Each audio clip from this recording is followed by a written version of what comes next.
sa tibuok lungsod sa Laak, kinsa daw ang mga balay na wala pa'y kuryente. Kaya ang tag-iya ato, pakurintihan. Dili taora kuryente, pakurintihan. Dili tao.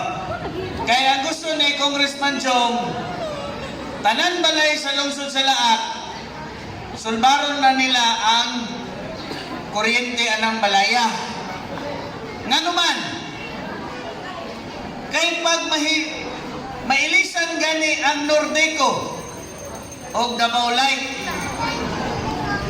bawal na ang gobyerno mo download o kwarta sa Davao Light.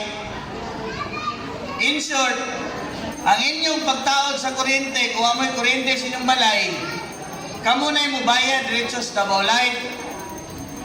Dili magod pareha sa Nordeco nga co-op. Pasabot na co-op, kinahanglan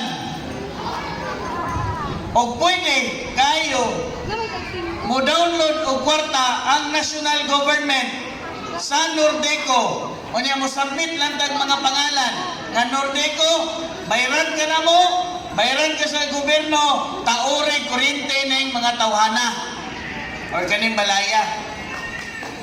Mao nang dali-dali una to ni. Kamong mga kapitan, kung naay kapitan na minaw dire, aside ni Kapitan Andaw o Kapitan Edward, dito sa invitation sa program, Kapitan Banguran. Bangunan din.